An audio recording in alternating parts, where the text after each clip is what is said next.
పర్పురే silks లో anniversary day sale కళ్యాణం కమనీయం ఆఫర్ జూలై 1 నుంచి జూలై 30 వరకు 50% ఆఫ్. వికారాబాద్ జిల్లా మర్పల్లి మండలం మొగిలిగుండల విలేజ్లో ఒక వింతైనటువంటి ఆకారం పొలాల్లో వచ్చిందని పొద్దుటి నుంచి ఒక న్యూస్ హల్చల్ చేస్తుంది. సోషల్ మీడియాలో బాగా వైరల్ అవుతోంది. అదేంటో చూద్దామని సుమన్ టీవీ కూడా ఇక్కడి వరకు వచ్చింది. అదేంటంటే ఇక్కడ చూసిన తర్వాత అర్థమైంది. చాలామంది చెప్తున్నారు ఆదిత్య 369 మూవీలో టైం మెషిన్ లాగా ఉంది అని చెప్పేసి. బట్ అది అలా లేదు, రౌండ్గా ఉంది. మేబీ ఆకారంలో అలా ఉండొచ్చేమో, కానీ ఇది హ్యాలో స్పేస్కి సంబంధించినటువంటి ఒక స్పేస్ క్యాప్సూల్ అని, రీసెర్చ్ బెలూన్ అని చెప్తా ఉన్నారు. మొత్తానికైతే దానివల్ల ఏమన్నా ప్రమాదం ఉందా, అమ్మో ఏమన్నా అవుతుందా, ఇదేదో వింత ఆకారం లాగా ఉంది, పైనుంచి ఎక్కడి నుంచో ఊడిపడిపోయింది అనేటువంటి ఊహాగానాలు అయితే ఇక్కడ చుట్టుపక్కల మొత్తం స్ప్రెడ్ అయి ఉన్నాయి. ప్రస్తుతం దాన్ని అయితే డిస్మాండిల్ చేస్తున్నారు, ఇక్కడ నుంచి రిమూవ్ చేసి తరలించేందుకు. ఇంతవరకు ఏ ఎయిర్ స్పేస్కి సంబంధించిన వాళ్ళు కూడా అఫీషియల్గా ఇది మేమే పంపించాము అని అయితే ఎక్కడ అనౌన్స్ చేయలేదు. బట్ మనకున్న ఇన్ఫర్మేషన్ ప్రకారం ఏంటంటే హ్యాలో స్పేస్ అనేటువంటి ఒక స్పేస్ రీసెర్చ్ సెంటర్ వాళ్ళు పంపించారని, 40 కిలోమీటర్ల దూరం వరకు వెళ్ళగలుగుతుందని, ఆ తర్వాత వెళ్ళలేకపోయి ఇది ఆగిపోయిందని చెప్పి తెలుస్తుంది. వాళ్ళైతే అఫీషియల్గా అనౌన్స్ చేయలేదు ఇప్పటి వరకు. ఇక్కడ కొంతమంది ఆఫీసర్స్ ఉన్నారు, వాళ్ళని అడుగుదాం అసలు ఇదేంటి, నిజంగానే వింతైన ఆకారమా లేకపోతే ఒక రీసెర్చ్కి సంబంధించినటువంటి క్యాప్సూలా ఏంటి అనేది అడుగుదాం. మీకున్న ఇన్ఫర్మేషన్ ప్రకారం ఇది సైంటిఫిక్ ఇన్స్ట్రుమెంట్ అండి. ఇది హ్యాలో స్పేస్ అనేది మనకు సంబంధించింది కాదు, స్పెయిన్ దేశం సంబంధించిన వస్తువు అండి ఇది. అయితే రీసెర్చ్ పర్పస్ గురించి మన ఇండియాకి వచ్చి, ఇండియాలో మన హైదరాబాద్లో Tata institute of fundamental research balloon facility అని ఒక రీసెర్చ్ ఇన్స్టిట్యూట్ ఉంది. ఎక్కడండి ఏరియా? ఈసీఎల్ క్రాస్ రోడ్లో ఉందండి. అయితే ఇటువంటి ప్రయోగాలు అనేది ఎక్స్పెరిమెంట్స్ మేము ఎప్పుడు చేస్తుంటాం, ఇది కొత్త ఏం కాదు. మేము 1947, 1950 నుంచి చేస్తున్నాం. Almost 500-600 flight instruments, scientific instrument పైకి పంపించాం, చేస్తున్నాం, ఇప్పటికి చేస్తున్నాం. ఆ పరిశోధనలో భాగంగానే స్పెయిన్ దేశస్తులు మన దేశానికి వచ్చి, అయితే ఇది హ్యూమన్స్ స్పేస్ క్యాప్సూల్ అంటారన్నమాట వాళ్ళు. అది స్పెయిన్ దేశం సంబంధించింది. వాళ్ళు ఏంటంటే అక్కడ స్పేస్ టూరిజం ఎంకరేజ్ చేయడం కోసం అని చెప్పేసి అదొక కంపెనీ అన్నమాట, ఆ దేశం సంబంధించిన ఒక కంపెనీ. వాళ్ళు గవర్నమెంట్ టైఅప్ అయ్యి ఆ స్పేస్ టూరిజం డెవలప్ చేయడం గురించి వాళ్ళు పరిశోధన చేసుకుంటున్నారు. సో దీంట్లో మనుషులు వెళ్ళడానికి వీలుగా అవుతుందా లేదా, పైకి వెళ్ళినప్పుడు లాంచ్ చేసినప్పుడు ల్యాండింగ్ అయినప్పుడు సేఫ్ ఉంటుందా లేదా అని టెస్టింగ్ పర్పస్ కోసం అని మన దగ్గరకు వచ్చారు. మనం ఏం చేస్తామంటే డైరెక్ట్ మన దగ్గర ఒక రీసెర్చ్ ఫెసిలిటీ ఉంది హైదరాబాద్లో. మన హైడ్రోజన్ బెలూన్ ఒకటి, ప్లాస్టిక్ బెలూన్ మ్యానుఫ్యాక్చరింగ్ ఇక్కడే చేస్తుంది. దానికి హుక్ చేసి దానికి పారాషూట్, ఎలక్ట్రానిక్ ఇన్స్ట్రుమెంట్స్ మొత్తం కలిపి దీన్ని లాంచ్ చేస్తామంటుంది. దీని పేలోడ్ అంటే గండోల్ అంటారు. దీంట్లో సైంటిఫిక్ ఇన్స్ట్రుమెంట్స్ ఉండొచ్చు, హ్యూమన్స్ ప్రయాణించవచ్చు, లేకపోతే అట్మాస్ఫిరిక్ స్టడీస్ గురించి వాడచ్చు, దేనికైనా వాడచ్చు. డిఫరెంట్ టైప్ ఆఫ్ ఇన్స్ట్రుమెంట్స్ ఉంటాయండి. దాంట్లో ఒక భాగం అండి ఇది. కానీ ఇక్కడ ఈ స్పాట్లో, ఈ ప్లేస్లో ఎందుకు ఇది ల్యాండ్ అయ్యింది, లేకపోతే పడిపోయిందా బై మిస్టేక్? పడిపోలేదండి, ఇది మేము లాంచ్ చేసింది నా హైదరాబాద్ ఈసీఎల్ క్రాస్ రోడ్ అండి. అయితే ఇది అప్ టు 37 కిలోమీటర్స్ హైట్ వరకు వెళ్ళాలి రీసెర్చ్ పర్పస్ ప్రకారం. అక్కడి నుంచి సైంటిఫిక్ స్టడీస్ గురించి కానీ అట్మాస్ఫియర్ స్టడీస్ గురించి ఆ హైట్ వరకు రీచ్ అవ్వాలి. సో హైట్ వరకు రీచ్ అయిన తర్వాత, హైదరాబాద్ నుంచి రీచ్ అయిన తర్వాత అక్కడి నుంచి మళ్ళీ విండ్ ఫ్లో ఏ డైరెక్షన్ ఉంటే ఆ డైరెక్షన్ మూవ్ అవుతూ వస్తుంటుంది. అంటే మీ కంట్రోల్లో ఉండదు? కంట్రోల్ ఉంటుంది, కానీ ఎక్కడ ఉంటుంది మేము కంట్రోల్ చేయగలుగుతాం, హైట్ కంట్రోల్ చేయగలుగుతాం. సపోజ్ బాగా ఫాస్ట్గా వెళ్తుంది అనుకోండి, స్లో చేసేటట్లు దాంట్లో బ్యాలెస్ట్ కన్సర్న్ వాడతాం. దాంట్లో కొంచెం బ్యాలెన్స్ డ్రాప్ చేయడం, బ్యాలెన్స్ డ్రాప్ చేస్తూ కొంచెం హైట్ పెరగడం, అంత కంట్రోల్ ఉంటుంది. ప్లస్ ట్రాకింగ్ అనేది ఎవ్రీథింగ్ అని మా అండర్లో ఉంటుంది ఇది. సో ఏ డైరెక్షన్లో మూవ్ అవుతుంది, ఒకవేళ కట్ ఆఫ్ చేస్తే ఎక్కడ పడుతుంది, విలేజ్లో పడుతుందా, మనుషుల మీద పడుతుందా, లేకపోతే చెరువులో పడుతుందా, అంతా చూసుకుని మేము కట్ ఆఫ్ చేసామండి. ఇక్కడ ఓపెన్ ల్యాండ్స్ అన్నీ ఉన్నాయి కాబట్టి మీరు కావాలని మీకు తెలిసే ఇక్కడ ల్యాండ్ చేసారు. మాకేంటంటే 3-4 అవర్స్ ఫ్లోట్ కావాలి. మేము మార్నింగ్ 5:40కి లాంచ్ చేసాం అక్కడ హైదరాబాద్లో. సో 9 o'clock కట్ ఆఫ్ చేసాం. 9 o'clock కట్ ఆఫ్ చేసినప్పుడు ఈ సరౌండింగ్లో సేఫ్ ప్లేస్ ఏదని మేము డిసైడ్ చేసుకుని ఇక్కడ కట్ ఆఫ్ చేసామండి. సో అప్పటికే మీ వాళ్ళు ఎవరైనా ఉన్నారా ఇక్కడ? ఆల్మోస్ట్ ఇంకో ఇది పడిన 15-20 minutes మేము రీచ్ అయ్యామండి ఇక్కడికి వచ్చేసాం. ఎందుకంటే బెలూన్ లాంచ్ అయిన తర్వాత ఇమీడియట్ మా రీసెర్చ్ మన రికవరీ టీం అనేది మూవ్ అయిపోయారు అక్కడి నుంచి. దాంతోపాటు ట్రావెల్ అయితే వచ్చాం. సో అది ఏ డైరెక్షన్ అయితే తెలియదు. మా కనుగొన్నప్పుడు ఫస్ట్ ఏమో అటు భువనగిరి సైడ్ చూపించింది, తర్వాత మేడ్చల్ సైడ్, తర్వాత పటాన్ సైడ్, అలా పటాన్ సైడ్ వచ్చుకుంటే సదాశివపేట అయినా చూసుకుంటే ఇలా వచ్చింది విండ్ డైరెక్షన్ ప్రకారం ఆ స్పీడ్తో పాటు. దాంతోపాటు మేము ట్రావెల్ చేసి వచ్చాం. ఎందుకంటే మేము మళ్ళీ దీన్ని రికవర్ చేసుకుని మళ్ళీ మా రీసెర్చ్ ఇన్స్టిట్యూట్ తీసుకెళ్ళి మళ్ళీ నెక్స్ట్ ఎక్స్పెరిమెంట్కి మేము ఉపయోగించాలి దీన్ని. ఇది మళ్ళీ యూజ్ చేస్తారు, వర్క్ అవుతుందండి.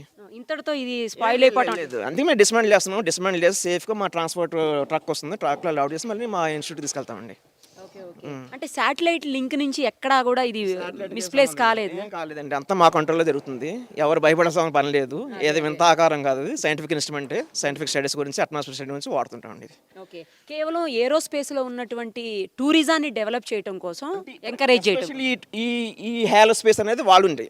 ఇప్పుడు ఇస్రో సైంటిస్టులు వస్తుంటారు, వాళ్ళు ఏంటంటే అప్ టు 25-30 కిలోమీటర్స్ హైట్లో ఏ టైప్ గ్యాసెస్ ఉన్నాయి, ఆ గ్యాస్ శాంపుల్ కలెక్షన్ చేయడానికి ఒక ఇన్స్ట్రుమెంట్ ఉంటుంది. లేదా కొంతమంది ఐఆర్ గ్రూప్ అని మా టీఎఫ్ఆర్ సంబంధించిన సైంటిస్టులు ఉన్నారు, వాళ్ళు డిఫరెంట్ స్టార్స్ ఉంటాయి. మనకు స్టార్స్ అనేవి కొన్ని కనపడుతుంటాయి, మనకు కనపడిన స్టార్స్ కూడా చాలా ఉన్నాయి. ఆ స్టార్స్ సంబంధించిన డేటా కూడా హిడెన్ స్టార్స్ అన్నమాట. సంబంధించిన డేటా కూడా మన టెలిస్కోప్ ద్వారా నైట్ టైంలో లైటింగ్ రేస్ ద్వారా డేటా కలెక్ట్ చేస్తాం. అటువంటి ఇన్స్ట్రుమెంట్స్ కూడా ఉన్నాయి. అలా different type of instruments, different types field నుంచి వస్తుంటారు సైంటిస్టులు మా దగ్గరికి వచ్చేది. మేము ఏంటంటే ప్లాస్టిక్ బెలూన్ అనేది మ్యానుఫ్యాక్చర్ చేసి దానికి హుక్ చేసి పారాషూటు, ఎలక్ట్రానిక్ టెలికామన్ కంట్రోల్తో మొత్తం ఆపరేట్ చేసుకుంటూ ఇక్కడ ల్యాండింగ్ లాంచింగ్ చేస్తుంటామండి. ఎంత వెయిట్ ఉంటుందండి ఇది? ఇది అప్రాక్సిమేట్లీ 900 to 950 kgs వెయిట్ ఉందండి. మరి ఇప్పుడు దీన్ని మూవ్ చేయాలంటే కూడా అంత ఈజీ కాదు కదా. డిస్మెంటల్ చేస్తున్నామండి, ఇది పార్ట్స్గా డిస్మెంటల్ చేసి దాన్ని ట్రాన్స్ఫర్ అవుతుంది. ఒకసారి లోపల చూపిస్తాను. డెఫినెట్లీ అండి, రండి.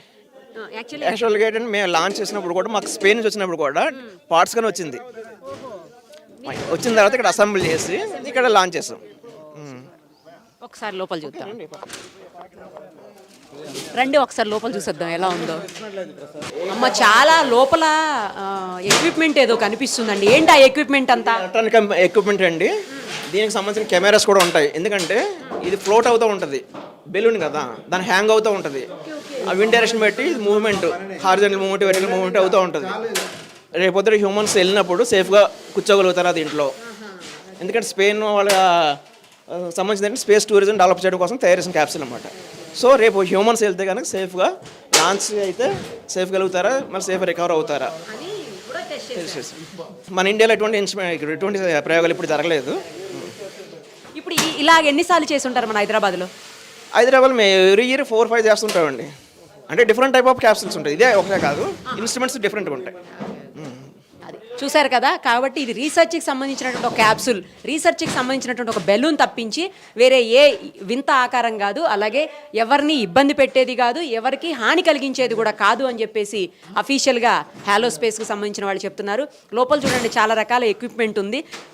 మామూలుగా అయితే నిజంగానే అంటే ఎవరికి తెలియదు కాబట్టి దీన్ని చూడగానే ఆదిత్య 369లో టైం మెషిన్ లాగా అనిపిస్తుంది అని చెప్పి ఒకసారి ట్రై చేస్తే పోతుంది. ఇందులో కూర్చొని బ్యాక్కి వెళ్తామా, లేకపోతే ఫ్రంట్కి వెళ్తామా, పాస్ట్ వెళ్తామా, ఫ్యూచర్ వెళ్తామా, లేకపోతే ప్రజెంట్లో ఉంటామా అని. కానీ అంటే ఈ ఏరియాకి మనకి కొత్త కాబట్టి ఇది చూడడానికి అట్లా వింతగా అనిపిస్తోంది. బట్ ఇది ఒక రీసెర్చ్ దాన్ని మాత్రం ఇప్పుడు మనకి క్లియర్గా క్లారిటీగా అర్థమైపోయింది కదా. సో ఇక ఎక్కడైనా ఎప్పుడైనా ఇలాంటిది కనిపించినా కూడా భయపడాల్సినటువంటి పరిస్థితులు అయితే లేవు. ఈ ఊరే కదా మీది? ఏమనుకున్నారు మార్నింగ్ ఇది ఇక్కడ పడిపోగానే తెలిసి? ఇప్పుడు ఈ సీజన్ ఏంటంటే పతలేరే సీజన్ మేడం. రైతులంతా చుట్టుపక్కల పొలాలలో ఉన్నారు. ఊర్లంతా రైతులు ఏంటంటే కొంచెం భయాందోళనకు గురైనరు. ఏదైనా వింత వస్తువుగా ఉందిగా మేడం. అయితే ఇంతకుముందు కూడా మన గతంలో ఇక్కడ బండారా మండలం కూడా హెలికాప్టర్ కూడా 2 మరణించారు. అదేవిధంగా కూలిపోయింది. అదేవిధంగా దీంట్లో కూడా మనుషులు ఏమని అందరు అనుకున్నారు. వాస్తవానికి లేదు, ఎక్స్పెరిమెంట్ గురించి చేసిరంట. కానీ వాస్తవానికి ఊరిలో ఏంటంటే చాలామంది భయాందోళనకు గురైనరు.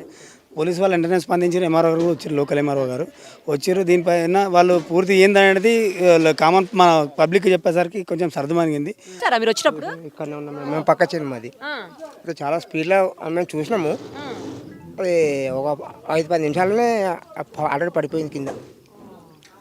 అక్కడ ఇటు సైడ్ నుంచి వచ్చింది, వచ్చి వెనకనే పడిపోయింది. ఎవరి మీద అయినా పడేది ఉండేది, ఉంటే మాత్రం పడేది. అది వాళ్ళ కంట్రోల్ అంటారు కానీ అది ఉల్టా పడ్డది. అది వాళ్ళ కంట్రోల్ అంటారు కానీ వాళ్ళకే తెలియదు. తీసుకొని మళ్ళీ లేపిరండి మేడం, అంతా అందరూ ఉల్టా పడ్డది మేడం. ఉల్టేందుకు పడుతుంది మేడం? వాళ్ళ కంట్రోల్ ఉంటే వాళ్ళు సేఫ్గా ల్యాండ్ అవుతుంది. కానీ స్పీడ్లో పడ్డది అంటే ఒకటిసారి వచ్చేసింది మేడం. లక్కీగా అప్పుడు ఎవరు లేరు కాబట్టి ఇక్కడ ఎవరు లేరు అని నేనైతే అనుకుంటున్నా. చూసాను ప్రత్యేకంగా ఇక్కడ కానీ అంటే నేను మా చెల్లెలు పడ్డది అట్లా వచ్చింది మేడం. మా చెల్లెలు పడుతుందేమో అనుకున్నాను. వచ్చి చూసేవరకు పడిపోయింది. ఇక్కడ సర్పంచ్కి వెనకనే వాళ్ళు ఇక్కడనే ఉంది వాళ్ళ చేను, వాళ్ళు కూడా వెనకాలనే వస్తారు. అంటే వెనకాల వచ్చి చూడగానే అయితే భయం వేసిందా? భయం భయం వేసింది మేడం. అదే చాలా అది ఏందో అనుకున్నాం, మనకు తెలియదు. ఛత్రిలాగా ఉంది, కనబడుతుంది ఆల్రెడీ. కాకపోతే ఒక లెవెల్లో వెళ్ళిపోతాయేమో అనుకున్నాం మేము. ఒక లెవెల్ ఆగలేదు, అది ఆల్రెడీ ఇక్కడ వస్తేనే వచ్చి పడిపోయింది. ఏమండి మొత్తం మీ ఊరాళ్ళంతా భయపడిపోతున్నారు. ఇలాంటిది ఎప్పుడన్నా ఇంతకు ముందు జరిగిందా లేకపోతే ఇదే ఫస్ట్ టైం? ఇదే ఫస్ట్ టైం మేడం. ఇంతకుముందు అయితే ఎప్పుడు జరగలేదు ఇక్కడ. ఇంతకుముందు సురేష్ అన్న అన్నట్ల అక్కడ బంటరం మండల ఇష్యూ జరిగింది. 2 హెలికాప్టర్ 2 మనుషులు జరిగింది. అక్కడ కూడా ఇప్పుడు కూడా ఇదే జరిగింది అనుకున్నారు. టీవీలో వాట్సాప్లో అన్ని చూసి మేము కూడా అక్కడ నుంచి వచ్చినాం. ఇప్పుడు చూడండి మేడం అంతే. వాళ్ళతో ఏమైనా చెప్పారా ఇలాంటి మా వైపు చేయకండి ఇంక ముందని? వాళ్ళతో ఏం చెప్పలేము మేడం, డిస్కస్ ఏం చేయలేము మేడం. చూశారు కదా, ప్రత్యక్షంగా చూసినటువంటి రైతు చెప్పిన విషయము యాక్చువల్గా ఉల్టా పడిపోయింది. దాని తర్వాత రైతులు వాళ్ళు అందరం కలిపి మళ్ళీ దాన్ని నార్మల్ స్టేజ్కి తీసుకొని వచ్చామని చెప్తున్నారు. పక్క పొలంలోనే ఆయన పొలంలో ఉండగానే ఈ సంఘటన జరిగింది. అటు నుంచి పైనుంచి వస్తూ ఉంది, వెళ్ళిపోతుందేమో అనుకున్నాను, సడన్గా కింద పడిందని చెప్తున్నారు. సో వాళ్ళ కంట్రోల్లో ఎంత ఉన్నప్పటికీ కూడా నిజంగానే ఆయన అన్నట్లు రైతు భయపడినట్లు ఇక్కడ ఎవరన్నా ఆ టైంలో పొలంలో పనిచేసుకుంటూ ఉన్న రైతులు ఎవరైనా, ఎందుకంటే పంటలు వచ్చే టైం కాబట్టి ఇది పత్తి పంట రెడీగా ఉందని చెప్తున్నారు అంత చుట్టుపక్కల. సో ఇలాంటి సమయంలో నిజంగానే రైతులు ఉండే అవకాశం ఉంది. పడితే మాత్రం చాలా పెద్ద ప్రమాదమే జరిగేది. సేమ్ టైం అందరూ భయపడిపోయినటువంటి పరిస్థితి. ఇప్పుడు ఆయన చెప్తున్నారు కదా, ఏలియన్స్ ఎవరైనా వచ్చారేమో లేకపోతే ఇంకేమన్నా అయిందేమో, అందులో ఏముందో, లేదు అంటే మనుషులేమన్నా ఉన్నారా అందులో, వాళ్ళు కూడా కింద పడిపోతే వాళ్ళకి ప్రమాదం జరిగే అవకాశం ఉంటుంది కదా. సో ఇన్ని రకాలుగా ఆలోచించాల్సినటువంటి సిచ్యుయేషను.